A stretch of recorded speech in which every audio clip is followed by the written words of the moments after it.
friends. Happy Financial Friday. I've got a lot of questions for you, so let's jump in. Uh, Linda Wilson asks, Budget Girl, how do you find your own personal joy while on a budget? What do you do or buy that brings you joy? The thing that brings me most joy is calculating how much I'm able to put towards my loans at the end of each month. And I feel a lot of real success when I'm able to, like, this is how much I can put forward towards it, and then making that payment. You'd think I would, like, dread making that payment and seeing that money come out of my account, but it's actually, that's what I really look forward to. So, and what do I buy that brings me joy? Usually, like, little things at garage sales, you know, a pretty little, 50-cent piece of art. Or I think I actually enjoy the act of just kind of going out and browsing places like thrift stores and garage sales more than I do actually buying things. And I walk with Rory, and this isn't a purchase, but I go to the library a lot, and I pick up books. I picked up 3 new books today. And reading brings me a lot of joy. I've learned to be kind of content with simple things like curling up with a cup of chai tea and reading, and that's a really nice afternoon for me. All right. Winders86 says, I know you did a sell stuff September. Do you have any tips on successfully selling things on eBay, Craigslist, any other sites you use? Do you have plans to do another sell stuff month, or do you constantly list things to sell? I wish I constantly listed things to sell, but honestly, there's so much going on in my day-to-day that I just can't keep track of it. So but thank you for reminding me of Sell Stuff September, because I made like $500 on that. Now, 400 of that was from a camera lens, but it still cleared some stuff out of my house and gave me a little bit of money to put towards debt. So I should probably do them like twice a year. So maybe I'll have like a Sell Stuff March or April, and then another Sell Stuff September. And I do have a place where I put things where I'm like, I should just sell this online, or etc. And that's what I use to, is Craigslist if it's like a bigger piece and it's a local thing I need to get rid of, and eBay if it's small. I've used booksellers online before for like lots of books, and I can't even remember what those are, but you can just Google it. And that's fine, but you make more if you sell individually instead of just letting them give you like a lot price for a set of books that they will send you a free shipping label for you to box up and send to them. You'll make more if you sell them individually online. Of course, you also risk not being able to sell it and having to constantly relist it. So there are a bunch of things in a box that I listed for sale during the Sell Stuff September that never sold, and I relisted them a couple of times, and then I just kind of let it go. So I'll try again when I do another Sell Stuff month, and if I still can't sell them, then I'll like donate them or something like that. So, but yeah, that's a good idea, and I wish I could sell just constantly. I know a lot of people that make good money just kind of consistently buying things and then selling them for more money, horse trading, and it's a completely viable business. I do not have the free time to do that. I wish I did. Neshi734 says, I just found your channel and I've been binge watching since. Yay! I do have a question. My school loan is divided into 4 smaller loans, and it adds up to a little less than $12,000. 2 of the loans are at a 3.4% interest rate, and 2 are at a 6.8% interest rate. Should I get a personal loan to pay off the school loans in hope of a better interest rate and only making 1 payment? No. Do not take out a personal loan to cover your student loans, because you will lose all the protections that come with a federal student loan, and you're not likely to get a better rate than 3.4% on those 2. 6.8 is the same as my student loans are. It's the same. A lot of people got stuck in. They're lower now, but I'm still paying it. It's not worth. It's actually not that much money. I know it seems like a lot of money, but that's actually not that much money, and it's not worth if you lose your job or need to go on like a deferral system, because you can do that when you have government loans. You can go on a hardship deferral to take out a personal loan to cover that. I think you'd also probably have a hard time getting a loan that would be a lower rate than that. I've considered refinancing my student loans before, and it's kind of the same process. But no, just snowball them, run them through, take the lowest amount, the loan with the lowest amount, whether it's a 6.8% or 3.4%, and kill it. Then kill the next one, then kill the next one, then kill the next one. You can't, Dave says a lot, you can't math your way out of this, and you can't borrow your way out of debt. Just power through, friend. You can do it. $12,000 is, yes, a lot of money, but you can get through that in a year or two, most likely. I don't know what your income is, but if I can pay off $10,000 of debt a year on my salary, then you can probably pay around, maybe less than that, maybe more. But you can do it. I believe in you. All right. Sarah Ceballos, I don't know. Do you know of any good free apps to keep track of sinking funds only? You can try mint.com. It's free. I have not used them to track sinking funds, but you can register all of your accounts there and then just keep track of them. All right. You can also set goals. He'll digitally track them for you. My Frugal Life says we have about 10 years left on our mortgage if we contribute extra every month. However, this is not our dream home. What we really want to do is build a smaller home on the land we own. If we sell the house now, we would have enough equity to do it without taking on any loans. Or should we pay only the minimum, which will take 14 years, and start building the house now, and then once it's almost done, sell this one? We really don't want to sell and then rent and then move again because we have kids, animals, and work equipment, so moving's a huge hassle.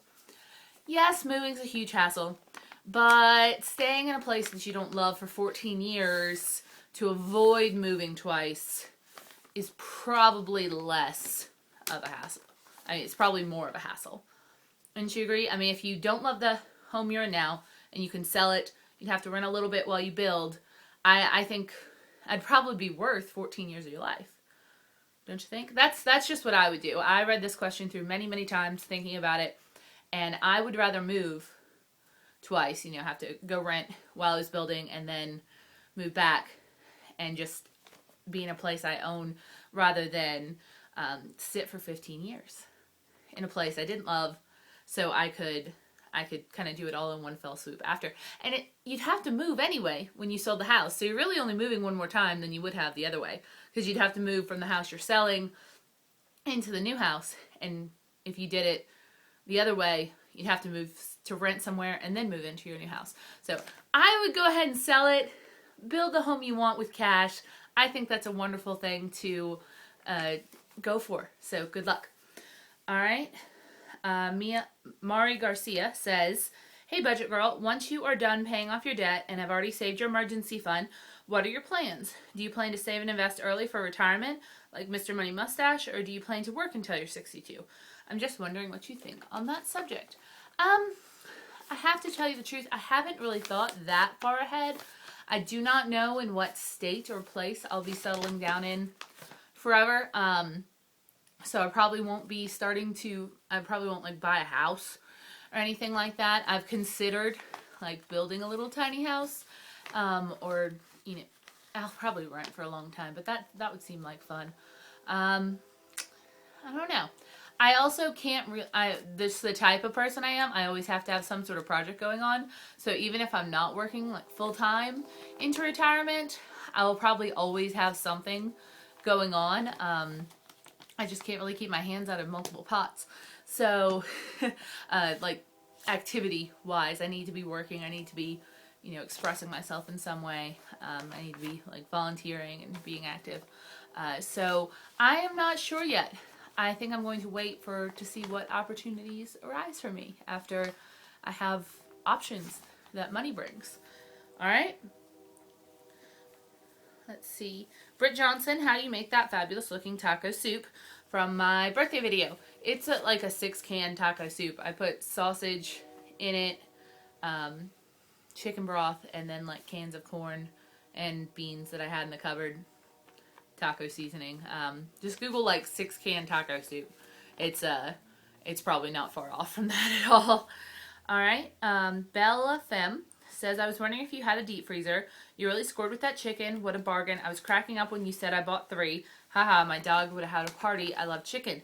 I don't have a deep freezer, which is why I went ahead and shredded all the meat off of those 3 rotisserie chickens that I got on super sale and packaged them and froze them because, you know, after the meat's all shredded, it just fits into little Ziploc bags. So, you know, I just have a normal freezer. One day, maybe, a deep freezer, but I don't really want to have to drag that around with me right now, so, like, distant future. All right, Lila Too Cute says, Budget Girl, I'm on an income-based repayment plan for my student loans. I'm also on a public service loan forgiveness plan along with the IBR based on my income. My monthly payments are very low. I've been on this plan for 2 years. In 8 years, whatever balance is left owed to my student loans will be forgiven. I'm only on baby step 2 and should be done, I'm guessing, aside from these loans in February 2017. After I finish baby step 2, should I start sending more money to my student loans, or should I just stick to my monthly payments and let the loans be forgiven? That really depends. It's definitely one of those, it's going to be what feels right to you. If you have $70,000 in student loans and you make a teacher's salary of like $35,000, then yeah, the minimums might just need to do, and you just keep paying them until they're forgiven. However, if there's any chance that you might not still be teaching in 7 years, then the interest that's accruing on that debt while you're just paying a very small income-based amount is going to be more than you're paying off, and then they won't be forgiven if you don't complete the full 10 years. So if you are absolutely positively certain that you will be staying and your job is secure in the education system where you are, and you're going to be there for the next 7 years no matter what, then it might be worth it just to pay the minimum, depending on how much money you owe. If you only owe like $20,000, I'd trade 7 years. I would want to get out of debt. I would really want to get out of debt as soon as possible. But if you're on an income based and it's very low, see, it's very weird because the government, it's so weird how they determine how much you technically owe depending on your income. And I've been on a lower income and they've deemed that I owe more than when I'm on a higher income before. So I'd really need to know more details of your situation. If it's a very large amount and you know your job is secure, you might just want to hang in there and pay it off. However, if there's any reason you think you might not be teaching in 7 years, I'd go ahead and get those suckers paid off. I'd probably go ahead and get those suckers paid off anyway and just be completely out of debt and be able to put all my money towards whatever I wanted to do. So I'm sorry I can't give you better answers, but I really don't have enough details. I'm sorry. Good luck with that, though. All right. Dove in Flight says, how do you do the formulas for the Excel spreadsheet? I am not a spreadsheet whiz. All of the formulas on my free budget spreadsheet, which I'll link below, are very, very simple. They're like addition, these rows equal, put the total of these rows here, then feed that number to this box. I can't teach you all of that. I would not even feel comfortable doing that. The way that I learned was by looking through someone else's budget spreadsheet. It wasn't even really a budget spreadsheet. It was more like an income tracking spreadsheet, and kind of seeing by clicking on things, looking at the formulas, and then, oh, okay, that makes sense, and then just kind of figuring it out. However, I will tell you who is a spreadsheet whiz, my friend Jackie over at Gazelle Intense, who has an entire 4-part series on how to build the extremely gorgeous budget spreadsheet that she does. Now, it's not going to teach you how to do my budget spreadsheet, though I do have it where you can just open my spreadsheet up in Google Docs and kind of click around and see how it works. I promise you, it's all just like addition and this box equals whatever that box is. But if you want to learn how to do that, go to her channel, which is Gazelle Intense, and check out her series because she will teach you how to be a master of Excel. And I am not. So enjoy that. All right. Sarah Mitchell says, I'm not sure if I'm going to word this in the right way, and I'm not trying to be negative, but with the low income level of journalist, do you think your degree is somewhat of a waste? Dave always talks about degrees that are useless and that don't produce the income for the student debt level. Do you feel this way about your degree? I know you love writing, but do you think that you would have picked a different career path if you had knew of this plan before you started college? Also, do you have a backup plan with the negative projected growth of the print industry? Not trying to discredit your degree or make you feel bad. I am genuinely curious. I have a useless to me degree that I'm still paying for, so I totally get spending money on something that didn't pay me back like expected. Well, my degree is in journalism, so I'm using my degree to make my income. It definitely, the industry definitely paid less than I thought it did when I was in college, because, you know, you look online and be like, how much do journalists make? And they give you this spread that is like taking into account giant cities and, you know, the best people in the world doing it, and then you get out and you're making like $20,000 a year. But I certainly don't think my degree is useless. There is no way that I could have gotten into this industry without my degree. I also think that a bachelor's degree is a very important tool in this world. Most jobs kind of in the market that I'm in any sort of communications industry requires a bachelor degree. So I don't think my degree was a waste.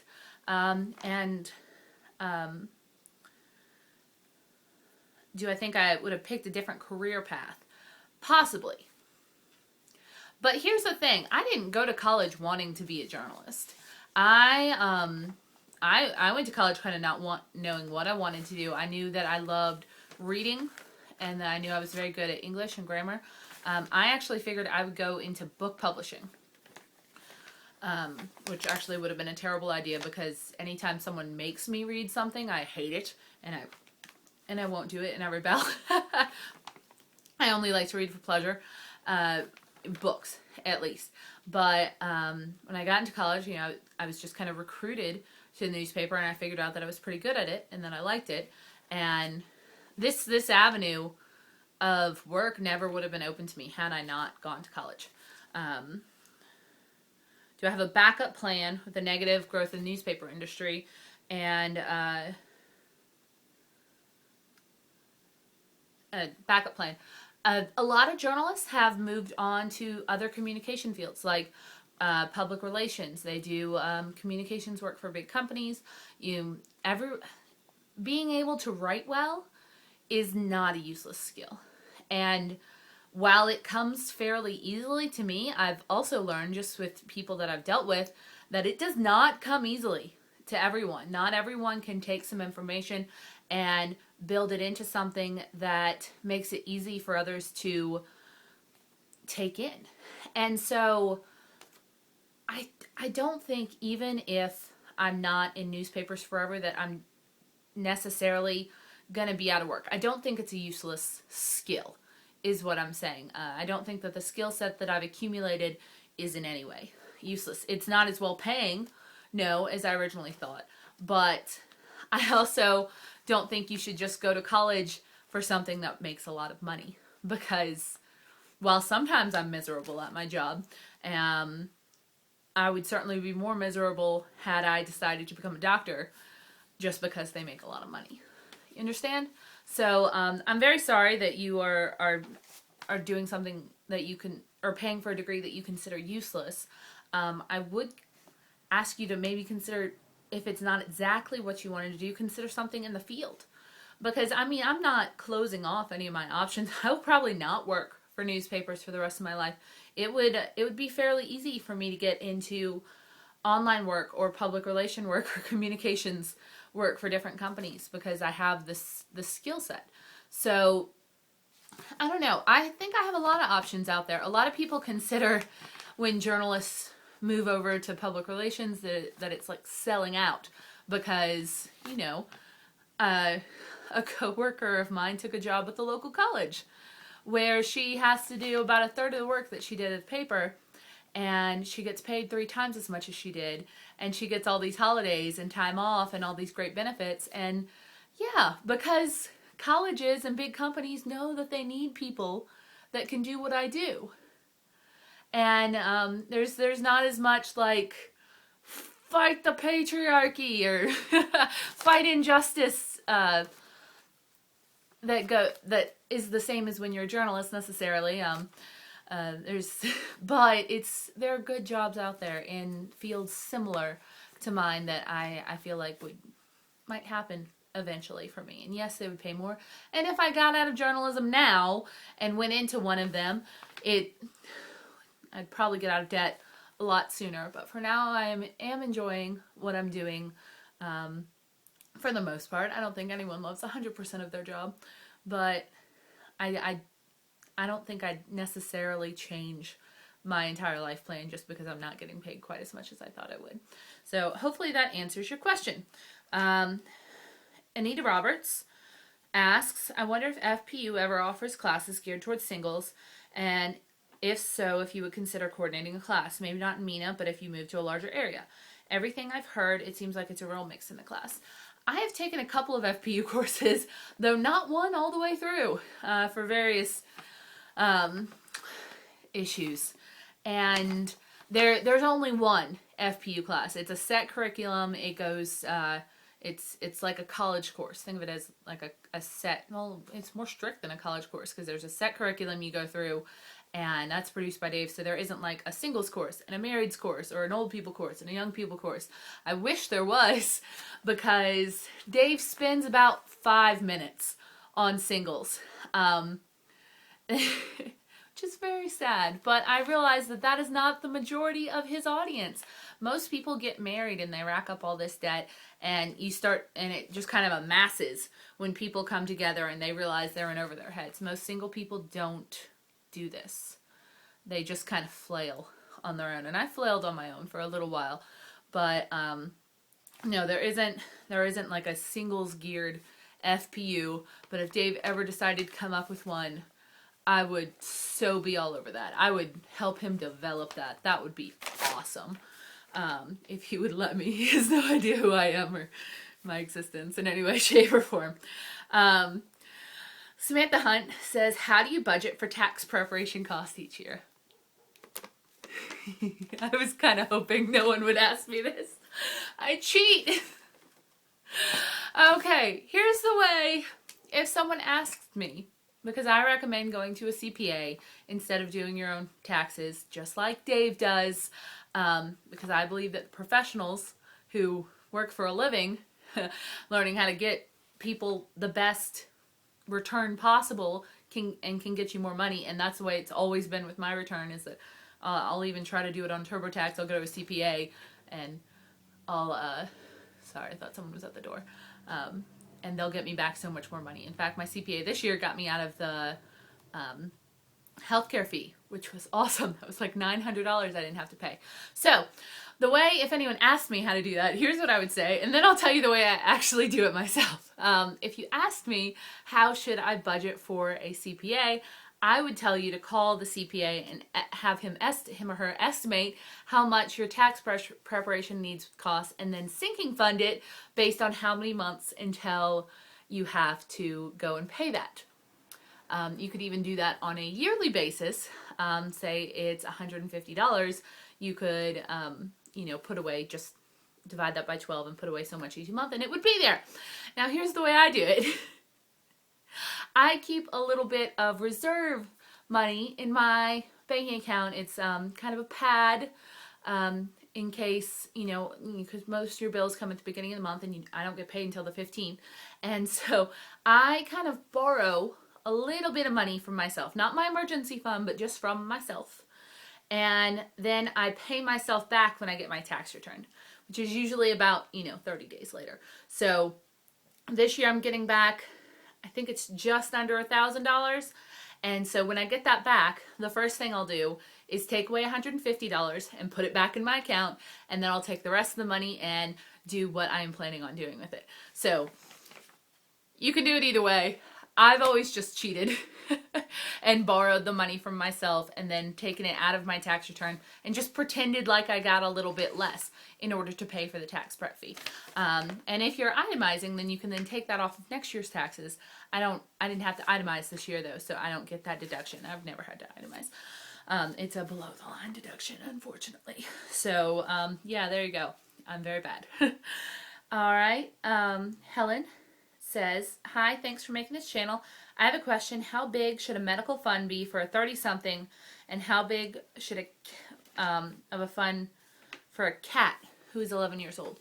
I know neither your income nor your health, and so that's a little hard for me to estimate, but I can give you kind of a formula.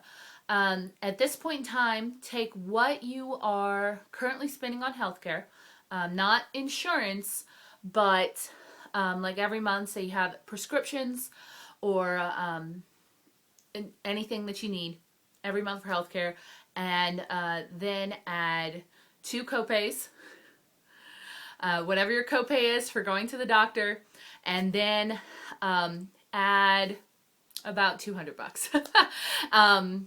I'm joking. I have no earthly idea. My medical fund is $40 a month. And then I also have a medical sinking fund, which is about $20 a month.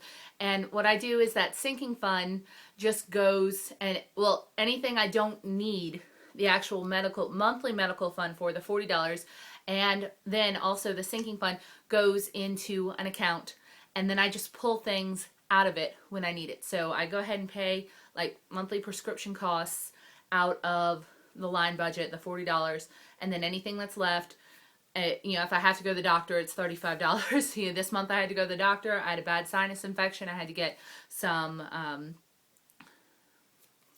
cough medicine, and I also had to get cough medicine at Walmart, and I had to get a prescription for the things that antibiotics. And so I spent the entirety of my medical sinking fund this month because I got sick. My monthly allocation for that. The $20 still went to my medical sinking fund. If anything had gone over that, I would have pulled from my medical sinking fund to pay for it. Because that's the thing, is you don't necessarily use that every month. I would hope you wouldn't use that every month, but you just kind of need to figure out what could happen that you need to be prepared for. So what I am prepared for basically is getting sick and needing to go to the doctor, which, if you have a copay save, that's covered. And then an estimate of how much prescriptions might cost for that at the minimum. So I think I probably have about $200 in the actual sinking fund account, which I can pull from if something happens. I also do have health insurance now. That was more important and it was a bigger chunk when I did not have health insurance, and I could have had to go to like a free clinic or something, which is not free. They make you pay a lot. But your yearly expenses, say you don't have dental insurance, figure out how much that's going to cost and go ahead and sinking fund that. If it's going to cost you $100, then save enough for that up throughout the year. And for your cat, Rory has a $10 a month sinking fund, which pays for her annual shots and her heart guard and anything else she may, and her flea meds. Anything else she might need. So she gets $120 a year for that. She also has a monthly expenses fund, just like I do. Her numbers are just a little bit lower, and that pays for her food and any treats or anything like that she needs. So if she needed to go to like the puppy hospital or something like that, then I would, I'd have to reallocate her treat money towards that, or pull out of her regular medical sinking fund. But I know that money is there whenever July comes around and she needs to get her new shots. So I'm sorry, I would have to know a little bit more about your situation, but try to estimate what not the worst is that could happen, but what is most likely to happen. Eventually you're going to have to go to the doctor. So have a little bit of money set aside for that. And as life goes on, as things happen, you'll figure out what those numbers need to be. When I first started some of my sinking funds, it was just a blind guess into the dark because I had no idea how much I'd been spending on things. And then over the years, I've figured out how much things cost, and I just know what they're going to cost now if they happen. So I wish I could help you more with that, but I applaud you for wanting to put a medical fund aside for both of you. Oh, on the cat, depending on what kind of health he or she is in, I would ask your vet about what kind of issues she or he might face soon, you know, elderly cats, if they're going to need a change in diet, if she's going to need pills or supplements or something like that, just try to anticipate that and then save for it. Also, her little kitty burial expenses, God forbid, but just, you know, eventually, and I hope she lives to 20 or longer, but just anticipate those. They can be more expensive than you think. All right. Jim Sum says, I've been watching you for a while and I really enjoy your videos. I have a question. I do my budget and I'm able to pay off about $700 a month of debt, but keep putting another $500 a month on my savings. I have a house, car paid off, and I'm single. Putting money on my savings is my safety net. I know $500 extra to debt will have my debt cleared faster, but I can't seem to stop the saving. What should I do? Should I completely stop even if I feel uncomfortable doing so? Yes! I am assuming that you have several $1,000s stacked away if you are putting $500 per month. Now, I understand having a safety net and wanting that there. That is why I want to have an emergency fund of $2,000 to $3,000 instead of the $1,000 that Dave recommends. I've gotten tons of flack for it. I don't even care anymore. I want the money to be there if I have to move, is my basic thing. But there's a specific thing that I'm planning for there. It sounds like you are in a really good financial position, and that's wonderful, but you should absolutely stop saving if you have an emergency fund in place and you still have all this debt. You know, $700 plus $500 is $1,200 a month. That's almost double what you've been putting towards it. So you can half the time that you are gonna get your debt paid off. That should be really exciting for you. And as soon as you are debt free, then you can sock away as much money as you want. There's going to be so much more freedom there. And I would advise you to think about the freedom that you'll have when you're debt free instead of the fear of stocking away money. So I understand where you're coming from. I think you should absolutely stop saving that money and put it towards debt. Get out of debt. Live the rest of your life free. It's going to make such a difference. And I think once you start doing it, you're going to feel so good about it that a little bit of that fear is going to go away. So, faith, freedom, not fear. Alrighty. Last question. Alright, Fruit Gum says, just an update. A couple of weeks ago, I asked you about cashing in my long service leave. Hubby and I decided that next year I would just take the whole weeks off and use the time to get started on some study I want to do. Good! I advise you to take the paid time off, and I'm glad that worked out for you and you're doing that. Also, have you ever thought of living in a tiny house that you can move with you wherever work takes you? This was 2 days ago, so you probably watched Dad is Dumb's new video about how they're moving to a tiny house, which is very exciting for them. I am so pumped for them. In fact, I'm probably going to very soon become annoying to them because I've already posted 2 links to them to tiny houses that I've enjoyed for various reasons or another on their Facebook page, and it's going to get... I'm just going to be like, look what I found. And yeah, but I am so excited for them. There are a few qualms I have about tiny house living, but at the same time, I have an entire Pinterest board devoted to it, and I love the idea of it. I loved my 500 square foot apartment so much more, about 7,000 times more than I like this house.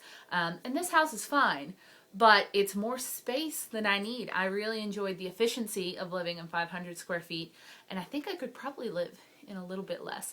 The issues that I have with a movable tiny house, however, are, one, I have some heirloom furniture that is very dear to me. My grandparents gave it to my mom when she was 16. Both my grandmother and my mom are now gone, and I've inherited this beautiful French provincial furniture, and I will never ever sell it. Never. And it will not fit in a tiny house. So I would have to figure out something to do with that, either leave it with a very trusted friend or store it somewhere, but I will never willingly give that up. It's very precious to me. Also, I can also not imagine having to sleep in one of those lofts that's only half size. I think that would be very uncomfortable for me. I used to have an issue that there were never stairs in tiny houses because they always had the ladder. But more recent tiny houses I've seen have had, they've figured out a way to do stairs. And I like that improvement. I like that improvement a lot. But the loft thing really gets me. Now, if I could do it in like a double-decker bus where I could have full head height on the second floor and have my bedroom up there, in a heartbeat. If I could find something to do with my furniture, I would move into one of those in a heartbeat and be able to travel around and live somewhere. I love the entire idea, and I'm extremely open to it, and I have spent probably too much time on Pinterest looking at tiny home ideas. So I think one day it's one of those kind of dreams that isn't like a set in stone dream, but it's definitely something I would like to do one day, is build a little tiny house. Maybe not one that moves, but just, you know, a little tiny house that, you know, is all mine, and it stayed in one place, and it could be full head height everywhere.